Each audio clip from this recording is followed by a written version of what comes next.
தோழர்களே, தமிழ்நாடு கலை இலக்கிய பெருமன்றம் மகத்தான இலக்கிய பயணத்தில் நாம் ஒரு தொடர் பயணமாக ஒவ்வொரு நாளும் உலகத் தமிழர்களை நோக்கிய பயணமாக நம்முடைய நெடுந்தூர பயணம் பயணித்துக் கொண்டிருக்கிறோம் தோழமைகளே, ஆளுமைகளே. இந்த பயணத்தில் ஒவ்வொரு நாளும் புதிய புதிய முகங்கள், புதிய புதிய சிந்தனைகளோடு இணைந்து நம்மோடு பெருமை சேர்த்து வருகிறார்கள். குறிப்பாக சமீபத்தில் கூட கவித்திலகம் வெற்றி பேரொழியா இணைந்தார்கள். இப்படி ஒவ்வொரு நாளும் நம்முடைய இலக்கிய சிந்தனை கொண்ட, இலக்கியம் என்பது மக்களுக்கானது என்ற தேடலோடு கருத்தாக்கம் கொண்ட ஆளுமைகள் ஒவ்வொரு நாளும் இணைந்து நம்மோடு பெருமை சேர்த்து வருகிறார்கள் தோழமைகளே, ஆளுமைகளே. அப்படி இன்றைய தினமும் நம்முடைய புதுமை புத்தன் தோமுசி ரகுநாதனுடைய கதைகளை இணைத்துக் கொண்டு பயணிக்கிற நாம் இன்றைய தினத்திலும் ஐயா பணித்துளி பாலசுப்ரமணியன் ஐயா அவர்கள் கதை சொல்லல் வாயிலாக நாம் பயணிக்க இருக்கிறோம் தோழமைகளே, ஆளுமைகளே. இன்றைக்கு கதை சொல்ல இணைந்திருக்கக்கூடிய ஆளுமையை நான் முந்தைய பதிவில் அறிமுகம் செய்து வைத்திருந்தாலும் ஒவ்வொரு பதிவும் தனித்தனி வலையொலியாக பகிரப்படுவதால் இன்றும் நான் அவரை அறிமுகம் செய்வதில் மகிழ்ச்சி அடைகிறேன் தோழமைகளே.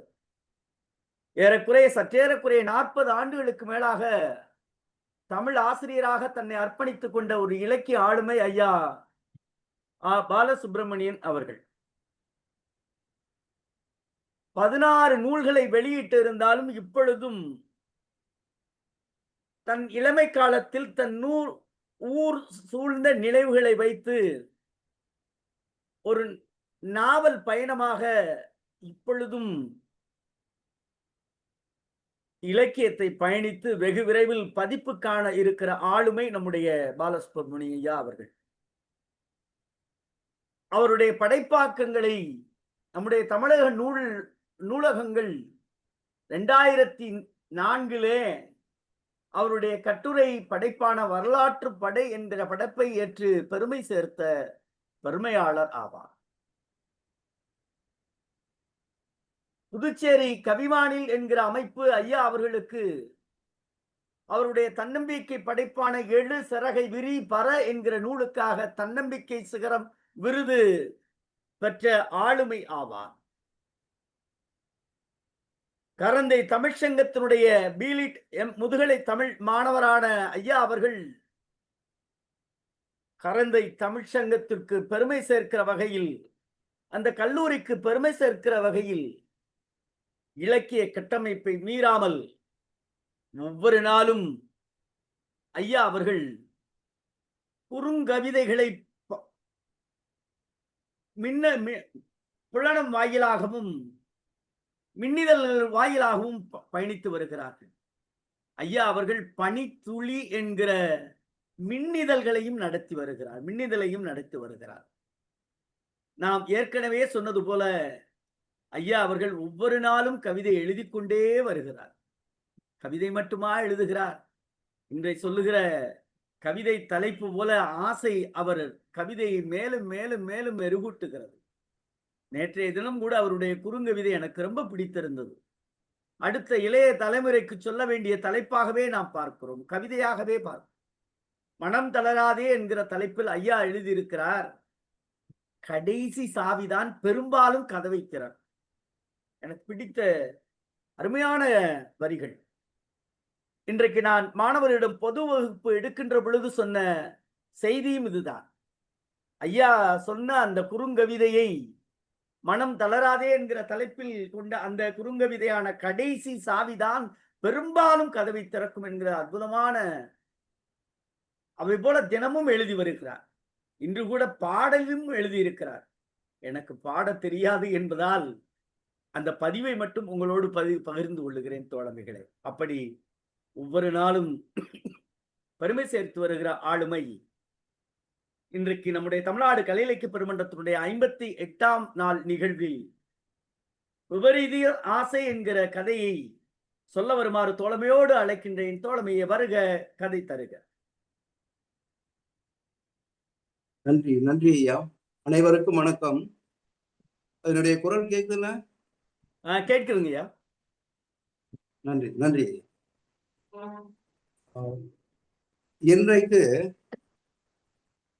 இன்றைக்கு நாம் பார்க்க இருக்கின்ற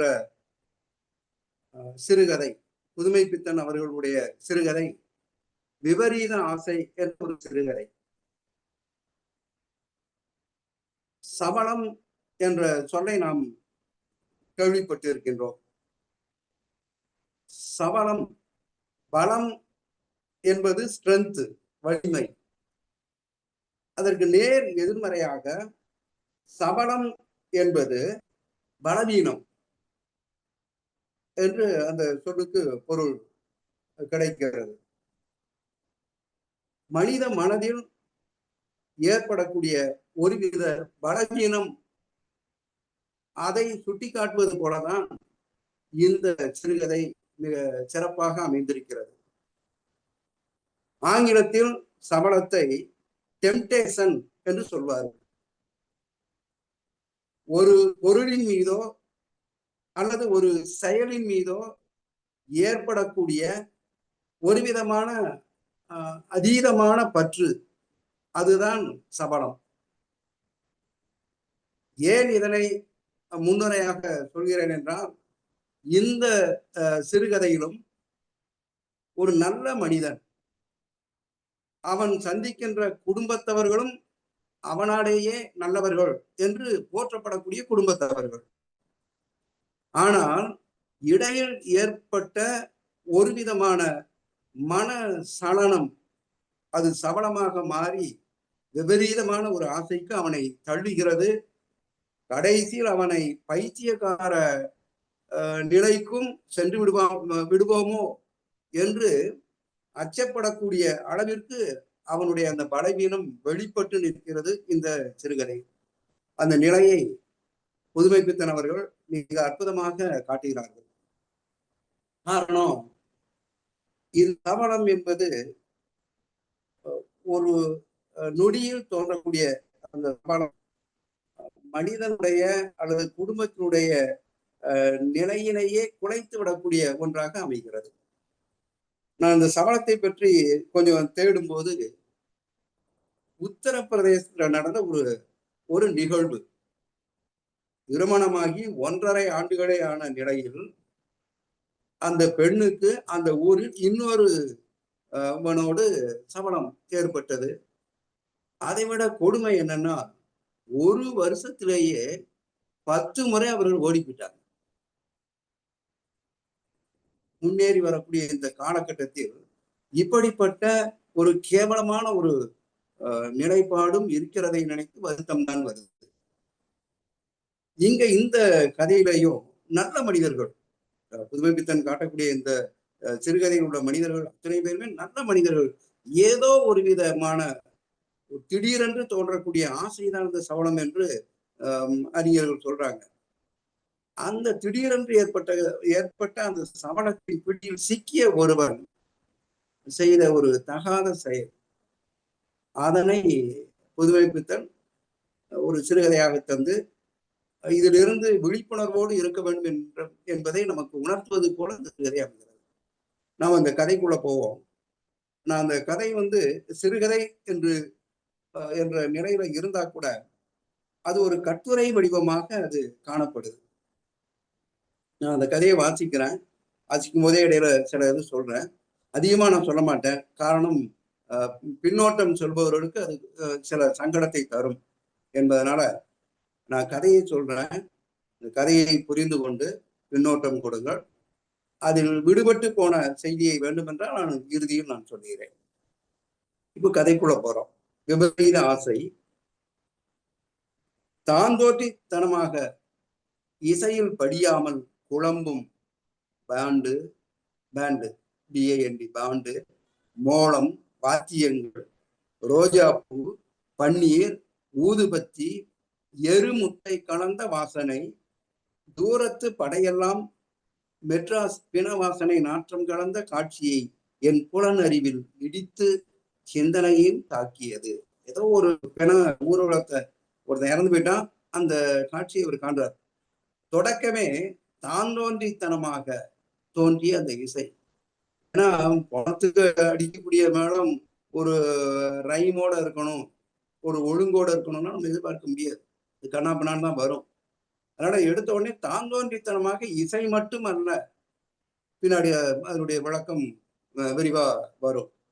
நான் இப்போது நிற்பது என் வீட்டு மொட்டை மாடி. மனிதனுக்கு பிணத்தை பார்க்கும் ஆசை எல்லா ஆசைகளையும் விட பெரிது. பயத்தில் பிறந்த ஆசையோ என்னவோ. ஏன்னா இன்றைக்கு இவனுக்கு, நாளைக்கு நமக்கு என்ற ஒரு பயம் வரும் பணத்தை பார்த்த உடனே. நான் இப்போது நிற்பது என் வீட்டு மொட்டை மாடி. மனிதனுக்கு பிணத்தை பார்க்கும் ஆசை எல்லா ஆசைகளையும் விட பெரிது. பயத்தில் பிறந்த ஆசையோ என்னவோ. அது ஒரு பணக்கார பிணம், அதாவது மாஜி பணக்காரனாக இருந்த பிணம். அப்ப இப்ப பணக்காரனா இல்லை. உடன் வருகிறவர்கள் ஜாஸ்தி, ஏன்னா பணக்காரன் என்பதனால. ஒரு காலத்துல கொல்லி வைப்பவனுக்கு கைத்தாங்கல் சம்பிரமம் எல்லாம் நிறைய பேர் வராங்க. பிணம் பட்டு அணிந்திருந்தாலும் வாயை திறந்திருந்தது. திறந்த வாயை சந்தனம் அப்பி மூடியிருந்தார்கள். அசிங்கமா திறந்திருக்கு வாய். திறந்த வாயை சந்தனம் அப்பி மூடியிருந்தார்கள். அப்பொழுதுதான் குளித்து எழுந்தவர் மாதிரி ஆறிவிடாத நரைத்த கிராப்பு தலை. வயதானவர் தான். என் கண்கள் இந்த நுணுக்கமான விவரங்களை உயரவிருந்து 2 நிமிஷ காலத்தில் கவனித்தது என்றாலும் என் மனம் வேறெங்கோ சென்று விட்டது. அந்த வேறெங்கோ முக்கியம். நேரத்தையும் தூரத்தையும் தாண்டி செல்லும் யந்திர விசை சிந்தனையிடம்தானே இருக்கிறது. மனம்தானே முந்தி ஓடும். புனரவி மரணம், புனரவி ஜனனம். எப்போ மரணம் வருது, எப்போ ஜனனம் வருது. இதில் என்ன புதுசு? சவத்தை விட்டு தள்ளு என்றது விவகார அறிவு. இது என்ன புதுசு? இது காலகாலம் நடக்கக்கூடியதான், மரணமும் ஜனனமும். ஆனால் பற்றுதல் விட்டால்தானே புனரவி மரணம் இத்தியாதி இத்தியாதி. மரணத்துக்கு பிறகு என்னென்ன? இதை கங்கை கரையில் உட்கார்ந்து கொண்டு நிர்விசாரமாக சொல்லிக் கொண்டிருக்கலாம். பற்றற்றவன் போல கங்கை கரையில உட்கார்ந்து வேணா இதை சொல்லலாம். ஆனா கல்யாணமாகாத வயது வந்த கன்னிப்பெண்ணை வைத்துக்கொண்டு காக்க முயலும் மாஜி சுமங்கடி அவ்வாறு நிர்விசாரமாக இருப்பானா? ஏன்னா இந்த இறந்து போன அந்த பணத்துக்கு மனைவியும் இருக்கு, கன்னி பொண்ணும் இருக்கு. இதுதான் போகட்டும், நாளைக்கு அடுத்துமே அதற்கு யார் உதவி பண்ணுவா? வாழ்வென்ற குளத்தில் நிரந்தர கடன் என்ற பாசியை, அருமையான ஓமை சொல்றார் பாருங்க. வாழ்வென்ற குளத்தில் நிரந்தர கடன் என்ற பாசியை, நிரந்தரமான கடன்கிற பாசியை ஏதோ 2 நாளாவது விளக்கும் 30 ரூபாயை இனி யார் வந்து போடுவார்கள்? நிரந்தரமான கடன் அந்த பாசி மாதிரி படிஞ்சு போய் கிடக்கு. அதை விளக்குவதற்கு 30 ரூபாய் வேணும். இந்த பிணமான மனிதன் உயிரோடு இருந்தால் அந்த குடும்பத்துக்கு பயன்படும். இனி யார் வந்து கொடுப்பார்கள், போடுவார்கள்? ஜட்கா வண்டி குதிரை மாதிரி ஓடி ஓடி உழைத்தவருக்கு 4 பேர் சவாரி சௌகரியமாக இருக்கும். இப்போ நிம்மதியா 4 பேரும் தூக்கி கொண்டு போய் அடக்கம் பண்ணிடுவாங்க. ஆனா ஜட்கா வண்டி மாதிரி ஓடி ஓடி உழைத்தவருக்கு 4 பேர் சவாரி சௌகரியமாக இருக்கும். ஆனால் அவரை விட்டால் கதியில்லை என்பவருக்கு, அவரை விட்டா, ஏன்னா கல்யாணமாகக்கூடிய வயதுல ஒரு கன்னிப்பெண் இருக்கா, மனைவி இருக்கா, இவர்களை விட்டு விட்டு அவன் போயிட்டான்.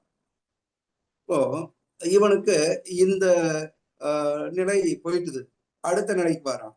இந்த காலத்தில் ரங்கசாமி நண்பன் தான்.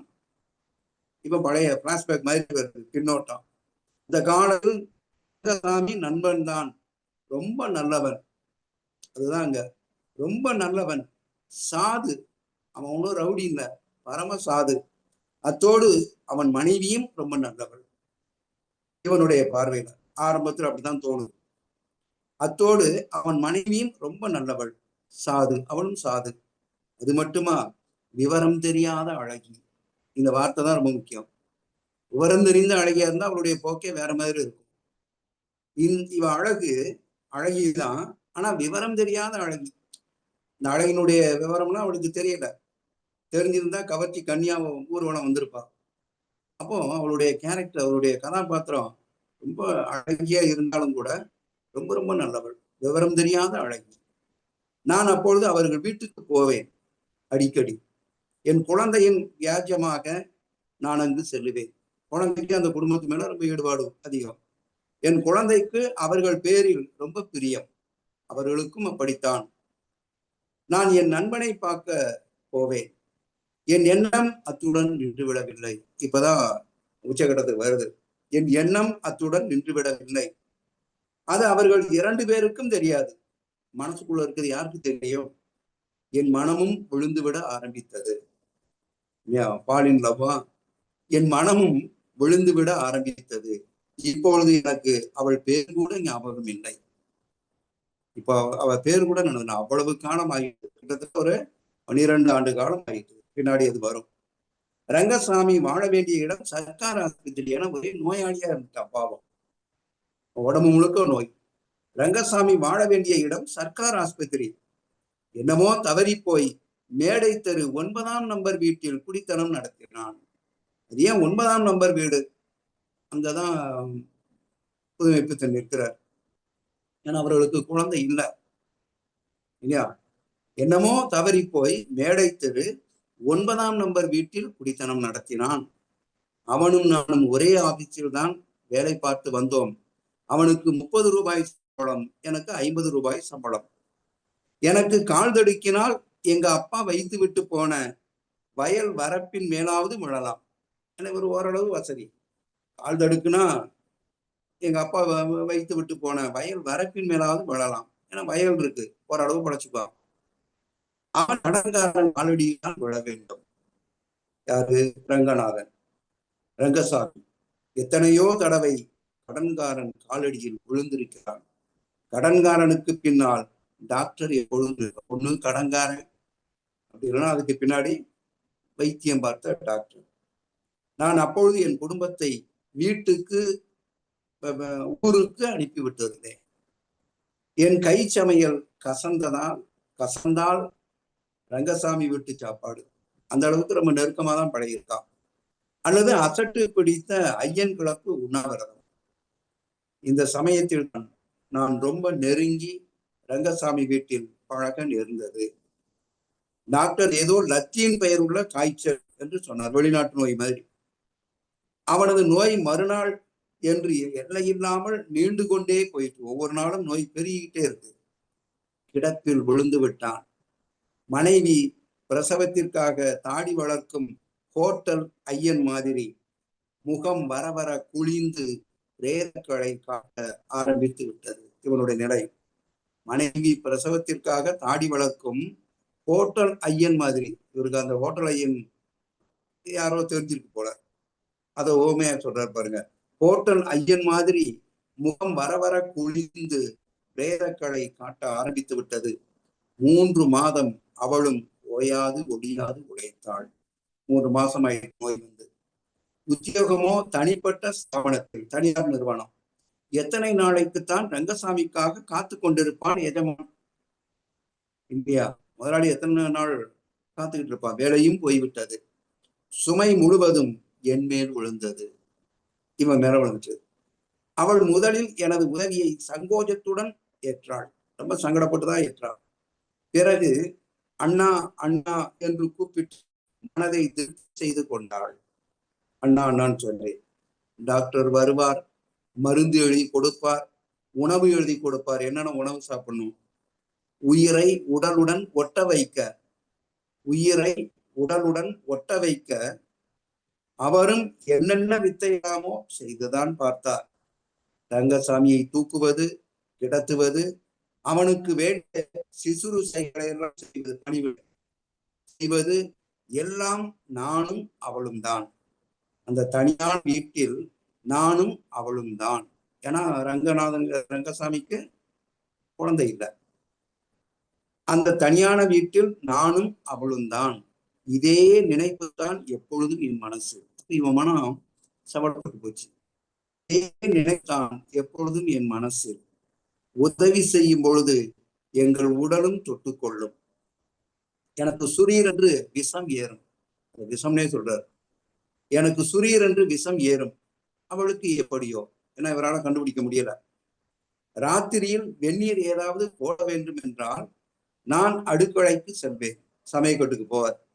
அவள் உடன் இருந்து பார்த்து கொள்வாள். அண்ணா என்னவோ போல் பார்க்கிறாரே என்ற ஓலம் கேட்கும். ஓலம்னா ஒரு விதமான அழுகுரல் மாதிரியான, அழுகைக்கு முன்ன உள்ள நிலை, பரிதாபமான ஒரு குரல். அண்ணா என்னவோ போல் பார்க்கிறாரே என்ற ஓலம் கேட்கும்.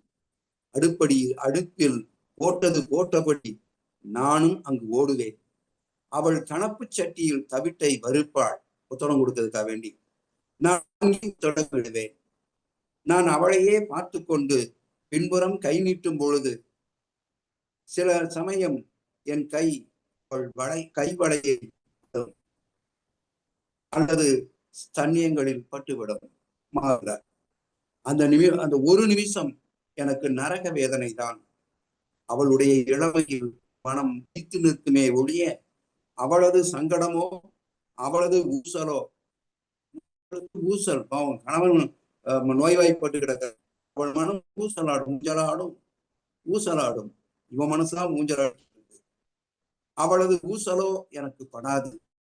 அச்சமயங்களில் நான் அவளை திரும்பி பார்த்ததில்லை. அவள் அதில் படபடப்பை காட்டி கலவரத்தை உண்டு பண்ணி விடவில்லை. அவ இயல்பாதான் இருக்கா. பின் பலமுறை வேண்டுமென்றே தனியாக நாங்கள் நிற்கும் பொழுது கொஞ்சம் தைரியம் கூடிட்டு இருக்கு. பின் பலமுறை வேண்டுமென்றே தனியாக நாங்கள் நிற்கும் பொழுது அவள் மீது நான் பரீட்சை நடத்தியதுண்டு. பெரிய தேர்வு நடத்தியிருக்காரு இவர் பாவம். ஆனால் பிரதிபலன் பிரதிபலிப்பற்ற பார்வைதான். இந்த பொண்ணு ரொம்ப நல்ல பொண்ணு, ஆரம்பத்திலே புதுமைப்பித்தன் சொன்ன மாதிரி. ஆனால் பிரதிபலன் எதிர் பிரதிபலிப்பற்ற பார்வைதான். 4-5 நாள் கழித்து நான் ஆபீஸுக்கு போக புறப்படும் பொழுது ரங்கசாமியை பார்க்க அவன் வீட்டுக்குள் போனேன். விடியற்காலையில் அவர்கள் வீட்டில் இருந்துதான் என் ரூமுக்கு திரும்பி இருந்தேன். சாயந்தரம் போனவரை மறுநாள் காலையில் தான் திரும்பி இருக்கான். முந்தைய நாள் ராத்திரி ஒரு கண்டம், யமகண்டம் மாதிரி. முந்தைய நாள் ராத்திரி ஒரு கண்டம். நடுநிசியில் டாக்டர் வந்தார், மருந்து கொடுத்தார். தூங்கினால் விழிக்க வேண்டாம் என்று சொல்லிவிட்டு சென்றிருந்தார். தூங்கினா யாரும் எழுப்பாதீங்க, தூங்கட்டும், ஓய்வு எடுக்கட்டும். ஆனா காலை வரையில் ரங்கசாமி தூங்கவே இல்லை. இதையே போட்டாருன்னு தெரியல. இப்ப ரங்கசாமிக்கு ஏதோ மனசுல பட்டிருக்கு பாவம், ஒரு நோயாளி. காலை வரையில் ரங்கசாமி தூங்கவே இல்லை. அவன் கொட்ட முடிச்சிட்டு இருக்கான் பாவம். கஞ்சியை போட்டு வைத்திருக்கும்படி சொல்லிவிட்டு நான் ரூமுக்கு சென்றிருந்தேன். பால்வி கஞ்சி இப்போ அதெல்லாம் இல்லை. முன்னாடியெல்லாம் நோய்வாய்ப்பட்டா உடனே பால்வி கஞ்சி தான்.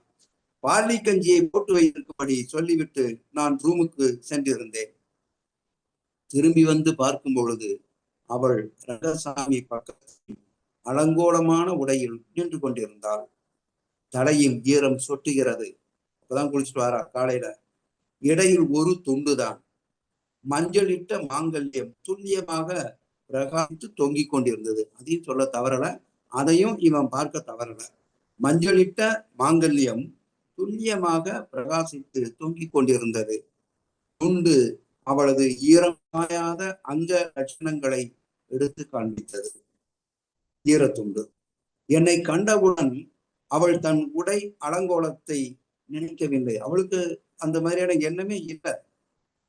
என்னை கண்டவுடன் அவள் தன் உடை அலங்கோலத்தை நினைக்கவில்லை. தழுதழுத்த குரலில் வந்து பாருங்களேன், என்னவோ மாதிரி இருக்கே என்றாள். புருஷனை நினைச்சுதான். வந்து பாருங்களேன், என்னவோ மாதிரி இருக்கே என்றாள். நான் அருகில் சென்று ரங்கசாமியை தொட்டு பார்த்தேன். அங்கிருந்தது மாஜி ரங்கசாமி தான். இல்லையா? மாஜி ரங்கசாமி தான். இவ்வளவும் என் புலனறிவுக்கு தெரிந்ததே ஒழிய அவள் கட்டியிருந்த துண்டின் இடைவெளியிலேயே லயித்தது. மாஜி ரங்கசாமினா இறந்து போயிட்டாங்க கூட நம்ம புரிந்து கொள்ளலாம். ரங்கசாமி இப்போ மாஜி ரங்கசாமி மாறிட்டான். இவ்வளவும் என் புலனறிவுக்கு தெரிந்ததே ஒழிய அவள் கட்டியிருந்த துண்டின் இடைவெளியிலேயே லயித்தது. மனசில் குமுறல், சுனாமி மாதிரி பேய் கூத்து. ஒன்றுமில்லை, அயர்ந்த தூக்கம். இப்படி பயப்படலாமா? வாருங்கள் இந்த பக்கம். இவன், ஒன்றுமில்லை, அயர்ந்த தூக்கம். இப்படி பயப்படலாமா? வாருங்கள் இந்த பக்கம். என்னமோ அன்று தைரியமாக அவள் கையை பிடித்தேன். எதிர்ப்பின்றி உடன் வந்தாள். அந்த புடவையை உடுத்துங்கள் என்று கொடியிலிருந்து அதை எடுத்தேன். அவளிடம் கொடுக்கவில்லை. அவள் துண்டு நெகிழ்ந்தது. நான் மிருகமானேன். அவள் பிணமானாள். சுருக்கமா 2 வார்த்தையில சுருக்கமான 2 வரிகள்னு மிகப்பெரிய இதை சொல்லிட்டார். அவள் துண்டு நெகிழ்ந்தது. நான் மிருகமானேன். அவள் பிணமானாள். நான் அன்று ஆபீஸுக்கு போகவில்லை. ரங்கசாமியின் சடலத்தை பின்தொடர்ந்தவர்கள் தான் நாங்கள் இருவர். பின்தொடர்ந்தவர்கள் நாங்கள் இருவர் தான். அவள் தீச்சட்டி எடுத்துக்கொண்டு நடந்தாள். திரும்பி வரும்பொழுது அவளை பார்ப்பதற்கு எனக்கு பரிதாபமாக இருந்தது. அவளை ஊருக்கு அனுப்பும் வரை நான் மீண்டும் அதை பற்றி நினைக்கவே இல்லை. ஏன்னா முடிஞ்சதெல்லாம் அவளை ஊருக்கு பேக் பண்ணி அனுப்பிட்டாங்க பாவம். அவளை ஊருக்கு அனுப்பும் வரை நான் மீண்டும் அதை பற்றி நினைக்கவே இல்லை. அதனால் ஏற்பட்ட வெறுப்பையோ பாசத்தையோ அவள் காட்டிக்கொள்ளவில்லை. அவளும் எதுவுமே காட்டிக்கல. அது எங்களுக்கு ஒரு மறந்த சம்பவமாகிறது. என் மனம் நிம்மதி அடைந்தது. இப்பொழுது என் மகள் லட்சுமிக்கு அவர்கள் இருவரும் பிரியம் வைத்த அவளுக்கு வயது 14, பருவமடைந்து விட்டாள். எனக்கும் கொஞ்சம் கடன் இருக்கிறது. அதோடு பிராவிடன்ட் நிதியிலிருந்தும் இன்சூர் தொகை கொஞ்சம் அவளுக்கும் அவளது தாயாருக்கும் கிடைக்கும். கவலை இல்லை. எப்படி நான் யோசிக்கிறேன் பாருங்க. ஏன்னா இவளுக்கும் வயது வந்த ஒரு பெண்ணு. இப்பதான் பழைய நிகழ்வுகளை எண்ணி பார்த்து அப்படி ஆகிவிடக்கூடாதேங்கிற ஒரு எண்ணம் இவனுக்கு தோன்றுதோ என்று கூட நம்மளை யோசிக்க வைக்கிறார். என் மகளுக்கு வயது 14, பருவமடைந்து விட்டாள். எனக்கும் கொஞ்சம் கடன் இருக்கிறது. அதோடு பிராவிடன்ட் நிதியில் இருந்தும் இன்சூர் தொகை கொஞ்சம் அவளுக்கும் அவள் தாயாருக்கு கிடைக்கும். கவலை இல்லை. அப்படின்னா வேளனா இறந்துட்டா கூட இந்த பணம் மகளுக்கும் மனைவிக்கும் பயன்படும். ஆனாலும் பிணத்தை பார்க்கும் போதெல்லாம் என் மனசில் ரங்கசாமி வீட்டில் நடந்த சம்பவம் வருகிறது. அதே மாதிரி மிருக இச்சை தோன்றுகிறது. மனசுல அந்த எண்ணம் மாறவே இல்லை. அதே மாதிரியான மிருக இச்சை தோன்றுகிறது. யாருக்காக ஓட முயலுகிறேன், முடியவில்லையே. கீழ்ப்பாக்கத்திற்கு என்னை கொண்டு போகும் முன் 4 பேர் சவாரி கிடைத்தால் தேவலை என்று இப்பதான் புத்தி வருது, ஞானோதயம் இருக்குது. கீழ்ப்பாக்கத்திற்கு என்னை கொண்டு போகும் முன் 4 பேர் சவாரி கிடைத்தால் தேவலை என்று தோன்றுகிறது. எல்லாம் ரங்கசாமியால் வந்த வினை. அவன் ஏன் இப்படி நோஞ்சானாக குடும்பம் நடத்த முயல வேண்டும்? ஏன் இப்படி நோஞ்சானா? ஏன்னா அவன் விபரீத ஆசை இல்லாத ஒரு அழகி, விபரீத எண்ணம் இல்லாத ஒரு அழகி. ஆனா ஒரு நோஞ்சான், ஒரு நோயாளி. எல்லாம் ரங்கசாமியால் வந்த வினை. அவன் ஏன் இப்படி நோஞ்சானாக குடும்பம் நடத்த முயல வேண்டும்? இந்த மாதிரியெல்லாம் எதுவும் நடக்கவில்லைதான். ஆனால் பிரேதத்தை பார்க்கும் போதெல்லாம் ஏன் இந்த கற்பனை இவனுக்குள்ள? ரங்கசாமியும் அவன் மனைவியும் ஏன் இந்த நாடகம் ஆடிவிட்டு போக வேண்டும்? எனக்கு பயமாக இருக்கே இறந்த உலகத்தை. ஏன்னா இவன் செஞ்ச தவறு தன்வினை தன்னை சுடுங்கிற மாதிரி இவன் செஞ்ச தவறால இவனை கடைசியா சொல்லும் போதுதான் என் மகளுக்கு வயது 14 ஆயிற்று, என் மனைவிக்கு இல்லையா அந்த பிராவிடன்ட் பணம் கிடைக்கும் அப்படின்னு சொல்லும் போதே ஒருவேளை தான் இறந்து போனார் என்னவாகும் அப்படி மாதிரியான தன்னெஞ்சி தன்னை சுட்டதனுடைய விளைவு இதெல்லாம் தோணும். கீழ்ப்பாக்கத்துக்கு போவதுக்கு முன்னாடி 4 பேர் என்னை கூட்டி கொண்டு போகணுங்கிற அளவுக்கு அவனுடைய மனசு ரொம்ப திருந்திட்டுது. இருந்தாலும் வருந்தத்தக்க திருத்தம் அது. எனக்கு பயமா இருக்கே அப்படின்னு நான் இன்னும் அந்த நிலையில இருந்து அவன் வெளியே வரல. அற்புதமான அன்னைக்கு காலையில செய்தி படிச்சது சொன்னாங்க. திருமணமாகி 1.5 ஆண்டுகளே ஆன அந்த பெண்ணு 1.5 ஆண்டுகளை 10 முறை ஓடி போயிட்டான். கணவன் திரும்ப திரும்ப அழைச்சிட்டு வந்திருக்கான். கடைசியா வெறுத்து போய் ஊட்டி இருக்கான். எனக்கு தேவையே இல்லை, அவனோட சென்று வாழட்டும் என்று சொல்லி அவளை அனுப்பி வைத்ததாக இன்றைக்கு நாளிதழில் பார்த்தேன். ஆனா இங்க புதுமை பித்தன் காட்டக்கூடிய இந்த பெண், அந்த பெண்ணினுடைய பெயரை கூட சொல்லல. ரங்கசாமிங்கிற பேர் மட்டும்தான் அதுல வருது. அந்த பெண் நல்ல அழகி, விவரம் தெரியாத அழகி என்று சொல்லக்கூடிய நிலை. உணர்வு வேற, உணர்ச்சி வேற. உணர்வுங்கிறது மனம் சார்ந்த ஒரு நிலை, உணர்ச்சிங்கிறது உடல் சார்ந்த ஒரு நிலை. இங்க உணர்வுகள் தவறி போனால் உணர்ச்சி நிலைக்கு மாறி போகுது. அது இருவருக்கும் இடையில் நேர்ந்த ஒரு ஒரு விபத்து. தெரிந்து செய்த செயல். ஆனா இவன் தெரிந்தே தான் பண்ணியிருக்கான். ஆனா அந்த பெண் பாவம், பெண் பலிகடாவா மாறி இருக்கா. ஆனா அந்த நிலையெல்லாம் மறந்துட்டான், அந்த நிலையோடு மறந்துட்டான். ஒருவேளை இவன் உதவி செய்தான் என்பதற்காக கூட கொஞ்சம் விட்டு கொடுத்துருக்கலாம் போல. அதுவும் தவறு. சூழ்நிலை அப்படிங்கிற மாதிரியான ஒரு கால சூழ்நிலை மனிதரை எந்த நிலையிலும் மாற்றிவிடும் என்ற நிலைப்பாட்டை, ஒரு உளவியல் தன்மையான ஒரு நிலைப்பாடு, டெம்டேஷன் என்று சொல்லக்கூடிய சபலத்திற்கு ஆட்பட்ட மனிதர்கள், அதாவது இதுல இந்த மனிதன் மட்டும்தான். மனிதன் அவனுடைய நினைவோட்டம் எப்படியெல்லாம் இருக்கு என்பதை அற்புதமாக இந்த புதுமைப்பித்தன் அவர்கள் காட்டியிருக்கின்றார்கள். நன்றி. பின்னோட்டத்துல கருத்து சொல்லுங்க, பிறகு நான் என்னுடைய கருத்தை. நன்றி நன்றி நன்றி ஐயா. நன்றி நன்றி தேனி பாலசுப்ரமணிய அவர்களே, மிக்க மகிழ்ச்சி. பின்னூட்டத்தை தொடங்க, ஏன்னா ஐயாவே பின்னூட்டம் எதிர்பார்க்கிறாங்க. ரொம்ப மகிழ்ச்சியா இருக்கிறது. பின்னூட்டத்தை இன்னைக்கு அம்மா விஜயம்மா இன்னைக்கு தொடங்குவீங்களே? அனைவருக்கும் வணக்கம். தோழர் முனைவர் ரொம்ப அருமையா கதையை சொன்னாரு. ஆனா அவர் ஆரம்பத்திலேயே சொல்லிட்டாரு, கதையை நான் சொல்றேன், ஆனா அதுக்கான விமர்சனங்களை நான் எதிர்பார்க்கிறேன் அப்படின்னு சொன்னாரு.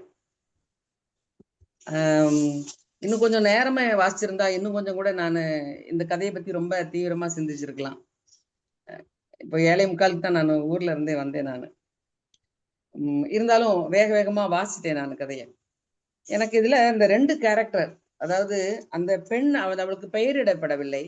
பெண் அவளுடைய கேரக்டர், அவளுடைய பண்பு எடுத்து பார்த்தோம்னு சொன்னா, அவள் முதலில் எனது உதவியை சங்கோஜத்துடன் ஏற்றாள் அப்படின்னு தான் கொடுத்திருக்கு. அவளே இயலாமையில இருக்கிறவ, கஷ்டப்பட்டுதான் அந்த ஒரு சங்கோஜத்தோட தான் அவளை ஏத்துக்கிறா அப்படிங்கிறத ஒரு வார்த்தையில சொல்லியிருக்கிறாரு. அடுத்து தனியாக இருக்கும் பொழுது, நான் பரீட்சை நடத்தியது உண்டு, ஆனால் பிரதிபலன் எதிர் பிரதிபலிப்பற்ற பார்வைதான் அப்படின்னு. இந்த ஒரு வார்த்தை ரொம்ப கஷ்டமா இருந்தது. ஒருவேளை இந்த பெண் தன் கணவனால் முடியவில்லை, அவன் உடம்பு சரியில்லாம படுத்திருக்கிறான், இன்னொருத்த அவனுக்கு உதவி இவ எதிர்பார்க்கணும் அப்படின்னா, இவ அழகிங்கிறது அவர் குறிப்பிட்டிருக்கிறாரு. கண்டிப்பா எப்படி சொல்லியிருக்கலாம்னா, அவள் அவனை பயன்படுத்தியிருக்கலாம். அவனுடைய தேவைக்கு உதவி முற்படுறதுக்கு ஒரு உதவியை கேட்டு பண்ணியிருக்கலாம். ஆனா அவன் அப்படிப்பட்ட பெண் இல்லை. பிரதிபலன் எதிர் பிரதிபலிப்பற்ற பார்வைதான். இந்த ஒரு பார்வை அந்த பொண்ணு ஒரு இயலாமையில, ஒரு இக்கட்டான நிலையில, கணவனை காப்பாற்ற முடியல, அவன் வேணும்னே அவ மேல இடிக்கிறான் அப்படிலாம் பண்ணாலும் கூட ஆனால் பிரதிபலன் எதிர் பிரதிபலிப்பற்ற பார்வைதான் அப்படிங்கும்போது அவ எவ்வளவு ஒரு இயலாமை, கையறு, ஒரு ஹெல்ப்லெஸ் கண்டிஷன்ல இருக்கும் போதும் இந்த மகா பாவிக்கு தோணி இருக்க வேண்டாமா? அங்க இருந்தா ஒரு எதிர்வினையும் தொலையல, நீ அப்படியே விட்டுருக்கலாம்ல. நீ உதவி செய்யறானா, இல்லைன்னா உதவி செய்யாம கூட போயிருக்கலாம். உதவி செய்யறேங்கிற பேர்ல அவற்றிருந்து நீ எதிர்பார்க்கறது, இப்ப ஒரு ஆண் ஒரு இன்னொருத்திட்ட ஒரு உதவி கேட்கிறான்னா, பண உதவி கேட்கலாம், இல்லைன்னா இந்த விஷயத்த நீ செய்து கொடுத்த அப்படின்னு சொன்னானா, உனக்கு நான் இவ்வளவு பணம் தாரேன், இல்லைன்னா ஒரு பேண்ட் ஷர்ட் எடுத்தாரேன், இல்லைன்னா உனக்கு நல்ல உயர்தர ஹோட்டல்ல கூட்டு போய் சரக்கு வாங்கி கொடுக்குறேன், சாப்பாடு வாங்கி கொடுக்குறேன்னு ஒரு எதிர்பார்ப்பு இருக்கும். ஆனா ஏன் இந்த ஆண் சமூகம் ஒரு பெண்ணிடம் இருந்து ஒரு எதிர்பார்ப்புங்கிறது, இந்த ஒண்ணு மட்டுமே எதிர்பார்க்கறீங்களே? நயவஞ்சகமான உலகம். இந்த அந்த பொண்ணோட நிலைமையில இருந்து யோசிச்சு பார்த்தோன்னா, கையிறுன ஒரு ஹெல்ப்லெஸ் நிலையில பிரதிபலன் எதிர் பிரதிபலனற்ற பார்வைதான். அந்த ஒரு ஏழ்மை நிலையில அந்த பொண்ணு இமேஜின் பண்ணி பார்க்கும்போது, வத்தலும் தொத்தலுமா, கணவனை காப்பாற்ற முடியாத, குழந்தை கிடையாது, ஒரு ஏழ்மை நிலையில இருக்கிற ஒரு பொண்ணு, ஒரு ஒண்ணுமே இல்லாத ஒரு வெற்று பார்வை பார்க்கும்போது உனக்கு மனசுல ஒரு இரக்கம், கழிவிறக்கம் வரலையா? இந்த வார்த்தைகளை எழுதும் பொழுது அவ சைட்ல நின்னு பேச தோணும். அந்த அளவுக்கு அவருடைய எழுத்து தாக்கமா இருக்குது. இவ்வளவு தூரம் பண்ணல, அதனாலதான் பின்னால இன்னொரு வார்த்தை இருக்கிற அவள் பிணமானாள் அப்படின்னு சொல்றான். பிணமா இருக்கிறா, ஈடு கொடுக்கல, அவளும் வந்து அந்த முற்படல, பிணமானாள். என்ன நாள் செய்துக்க எல்லாம் மீறி போன மாதிரி பிணமானாள். இந்த 3 இது அவளுடைய கேரக்டர் வந்து சொல்லுது. அவள் முதலில் எனது உதவியை சங்கோஜத்துடன் ஏற்றாள். அவள் மீது நான் பரீட்சை நடத்தியது உண்டு. பிரதிபலன் எதிர் பிரதிபலனற்ற பார்வை, ஒரு பார்வை. அவள் பிணமானாள். இதுலயே அவ கேரக்டர் புரிஞ்சு போயிடுது. அப்படிப்பட்ட ஒரு பெண்ணு மேல நீ உன்னுடைய ஆதிக்கத்தை செலுத்தணும்னா எவ்வளவுப்பட்ட மோசமான இதா இருந்திருப்ப. அதனாலதான் பின்னால உன் மனசு உன்னை வந்து சும்மா விடல, உன்னை துரத்தி அடிக்குது. உனக்கு நீ வளர்ந்து வரும்போது சொல்லுவாங்கல்ல, இப்ப தெரியாதுடா நீ இப்படி பண்றல, உனக்கு ஒரு பொம்பளை பிள்ளை இருந்தா தெரியும், உன் வீட்டுல ஒரு பொம்பளை பிள்ளை இருந்தா தெரியும், உனக்கு ஒரு அக்கா தங்கச்சி இருந்தா தெரியும் அப்படின்னு சொல்லி சொல்லி சொல்லி பேசுறமே, அதனுடைய அதுதான். நீ அந்த நிலையில இருத்தி பார்க்கணும். ஒருவேளை நமக்கு இப்படி ஒரு தங்கை இருந்தால், இப்படி ஒரு நிலைமை வந்தால்னு நினைச்சோம்னு வச்சுக்கோங்க, அந்த நேரத்துல ஆறறிவு எது கொடுத்துருக்குது? கொஞ்சம் யோசிச்சிருக்கலாமே. இது கதையா இருந்தா கூட இந்த கதையை வாசிக்கும் போது கண்முன்னே அந்த பொண்ணோட நிலைமையை பார்க்கும்போது அவ்வளவு கஷ்டமா, வருத்தமா, ரொம்ப வேதனையா இருக்குது. அவ்வளவு தூரம் அவருடைய எழுத்துல காட்டியிருக்கிறாரு. ஆனா பின்னால வந்தது வந்து உண்மையிலேயே எனக்கு பயமா இருக்கே அப்படின்னு கொடுக்குறல்ல, விடுமா, செய்த பாவமும் இது வந்து விடுமா. அவனுக்கு வந்து பயம் வருது இல்ல, நான் வந்து அந்த தப்பை பண்ணிட்டேன், இப்போ ஒருவேளை எனக்கு நான் போயிட்டேன்னு சொன்னான்னா எனக்கும் பருவ வயதுல பிள்ளை இருக்கிறா, என்னுடைய தேவைகள், என்னுடைய பண பலன்கள் எல்லாமே வந்து என் மனைவிக்கு போய் சேரும் அப்படின்னு நீ சொன்னாலும் உள்ளுக்குள்ள வந்து அந்த ஒவ்வொரு பணத்தையும் பார்க்கும்போது உனக்கு தோணுது இல்ல, அந்த நிகழ்வு நினைவு வருது இல்ல, மனசாட்சி உறுத்துது இல்ல, அந்த அந்த வருத்தம் உனக்கு அப்படி முள்ளா உறுத்தணும், சாகுற வரைக்கும் உறுத்தணும் அப்படின்னு ஒரு சாமடத்தான் சொல்லுது.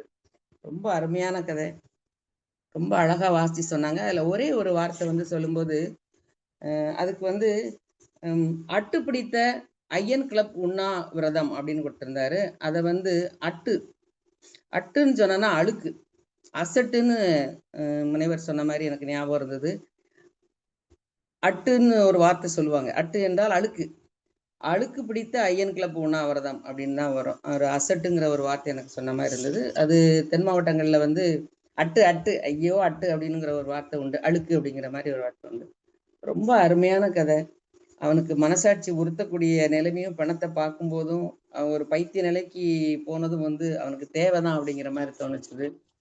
இந்த கதையை இந்த மாதிரி நீங்க வந்து கலை இலக்கிய பெருமன்றம் இப்படி ஒரு சிறப்பான முன்னெடுப்பு நடத்தி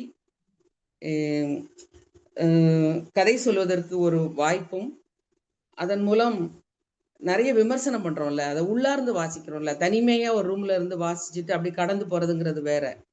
ஆனா அதை ஒரு 4 பேர் விளக்கம் சொல்லும்போது, வெவ்வேறு கோணத்துல இருந்து பேசும்போது உண்மையிலேயே ரொம்ப மகிழ்ச்சி அளிக்குது. நன்றி, வணக்கம்.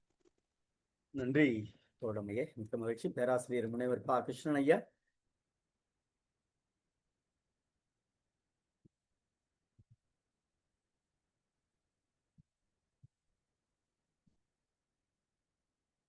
நன்றி ஐயா.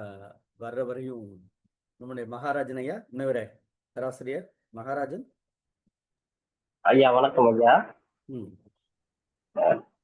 கதையில பாத்தீங்கன்னா என் மகள் லட்சுமிக்கு அவர்கள் இருவரும் பிரிய வைத்த அளவுக்கு வைத்த அவளுக்கு அப்படின்னு இந்த கதையில வரி வருது. தன்னுடைய மகளையே வந்து ரொம்ப நேசிச்ச குடும்பமா தான் இதுல வந்து வருது. இப்படிப்பட்ட ஒரு குடும்பத்துக்கு அந்த கதாபாத்திரம் வந்து தவறு இழைக்கிறது வந்து ரொம்ப ஒரு என்ன சொல்ல, ஏற்றுக்கொள்ள முடியாத ஒரு நிகழ்வு தான். அதே மாதிரி பாருங்க, கீழ்ப்பாக்கத்திற்கு என்னை கொண்டு போகும் 4 பேர் சவாரி கிடைத்தால் தேவலை என்று சொல்லி செத்து போயிடலாம்னு சொல்றாரு. பைத்தியக்காரனா போதுக்கு நோட்டி நான் செத்து போயிருக்கலாம் அப்படிங்கிற மாதிரிதான் அந்த இடத்துல சொல்ற மாதிரி இருக்கு. அதே மாதிரி எல்லாம் ரங்கசாமியால் வந்த வினை, செய்த தவறை உதவி செய்ய போன இடத்துல திரும்ப எல்லாம் ரங்கசாமியால் வந்த வினை அப்படின்னு திரும்பவும் பழிய அவங்க வழியே தூக்கி போட்டு தோணுத அந்த கதாபாத்திரம் ரங்கசாமியை தான் சுட்டி பேச தான் திருந்துற மாதிரியே இங்க வந்து இந்த கதாபாத்திரத்தை படைக்கல. அதே மாதிரி வந்து தனக்கும் மகா இருக்கு அப்படிங்கிற வந்து இந்த கதாபாத்திரம் யோசிக்கவே இல்லை. அதே மாதிரி மிருக இச்சை தோன்றுகிறது. ரங்கசாமி வீட்டில் நடந்த சம்பவம் நினைவுக்கு வருகிறது. அதே மாதிரி மிருக இச்சை தான் தோன்றுகிறது அப்படின்னு தான் வருது. ரொம்ப கேவலமான ஒரு கதாபாத்திரம் மாதிரி இதுல வந்து இந்த உதவிக்குன்னு போயிட்டு தான் மகள் மேல ஒரு பிரியம் வச்ச குடும்பத்துக்கே வந்து ஒரு துரோகம் பண்ற ஒரு கதாபாத்திரமா தான் இதுல பார்க்க முடியுதுங்க ஐயா. நன்றிங்க ஐயா. கதையை ஐயா வந்து விவரமா இருந்துச்சுங்க. அதே மாதிரி மேடம் ஜிலா மேடமும் ரொம்ப கதையுடைய இதை வந்து சொன்னாங்க. சமூகத்தை வந்து அப்பவே இந்த சமூகத்துல இப்படி எல்லாம் நிகழ்வு இருந்திருக்கு அப்படிங்கிற பார்க்க கொஞ்சம் அதிர்ச்சியா தான் இருக்கு. ரொம்பவே அதிர்ச்சியா இருக்கு. ரொம்ப நன்றிங்க ஐயா. நன்றி குழந்தையே, மிக்க மகிழ்ச்சி. அரசியலியமா தாமதமா வந்தீங்க, சொல்லலாமா? வாய்ப்பு இருக்கா? அனைவருக்கும் வணக்கம். என்னவோ 2 நாளா இணையம் எனக்கு ரொம்ப என்னோட வம்பு பண்ணிட்டு இருக்கு. இருந்தாலும் இணையத்தை விடுறதா இல்ல, வந்துட்டங்கய்யா. இன்றைய கதை சொல்லி ரொம்ப அழகா நிறுத்தி வாசிச்சு எந்த இடத்துல குறிப்பு கொடுக்கணுமோ அதெல்லாம் கொடுத்து ரொம்ப அழகா சொன்னாங்க. ஐயாவுக்கு வாழ்த்துக்கள், பாராட்டுக்கள். அடுத்து இந்த கதையை எடுத்துக்கிட்டா எனக்கு என்னவோ புதுமை பித்தன் கற்பனை செய்து எழுதிய ஒரு கதையே அல்ல. எங்கோ ஒரு மூலையில் ஏதோ ஒரு ஊர்ல கண்டிப்பா இப்படி ஒரு நிகழ்வு நடந்திருக்க வேண்டும். இல்லைன்னா இவ்வளவு ஆழமான வார்த்தைகளை அவர் போட்டிருக்க முடியாது. அந்த நிகழ்வின் தாக்கம் அவர் மனசை பாதிச்சதுனாலதான் இதை எழுத சொல்லியிருக்கு. இதுல வர்ற வார்த்தைகள் அதை வெளிப்படுத்துது. அதாவது நண்பனுக்கே துரோகம் செய்யறது. எவ்வளோ பேர் நண்பனுக்கு துரோகம் செஞ்சுக்கிட்டு இருக்காங்க. அது நடந்துகிட்டு இருக்கு, வெளில தெரியுது, தெரியாம இருக்கு. ஆனா இந்த துரோகம் இருக்கே, ஐயோ ரொம்ப கஷ்டமா இருந்துச்சு. இந்த கதையை படிச்ச விட்டு ஏன் இது ஒரு கனவா கூட அவரு கொண்டு வந்திருக்கலாம், விபரீத கனவுன்னு கொண்டு வந்திருக்கலாம். ஆனா உண்மையிலே நடந்ததுனால்தான் அவரு விபரீத ஆசைன்னு வச்சு இந்த கதையை எழுதியிருக்காருன்னு எனக்கு தோணுச்சு. நல்ல வாக்கியங்கள் இதுல இருக்கு. வாழ்வென்ற குளத்தில் நிரந்தர கடன் என்ற பாசியை ஏதோ 2 நாளாவது 30 ரூபாய் இனி யார் வந்து போடுவார்கள். அந்த வரிகள். விட்டு போன வயல் வரப்பின் மேலாவது விழலாம் நானு, ஆனா அவன் வந்து கடங்காரன் காலடியில் தான் விழ வேண்டும். கடங்காரனுக்கு பின்னால் டாக்டர் எப்பொழுதும் இருப்பார். அந்த வரிகள் வந்து எல்லாத்துக்கும் முக்கால்வாசி பேருக்கு பொருந்தும். கடனுக்கு பின்னாடி டாக்டரோ ஒரு கல்யாணமோ தான் இருக்கும் மனுஷனுக்கு. அடுத்து இந்த இறுதி கட்டத்துல வரும்போது அத சில பேர் நாகரிகம் கருதி சொல்லாம விட்டாங்களோ என்னவோ, எனக்கு அது கொஞ்சம் கஷ்டமா இருந்துச்சு.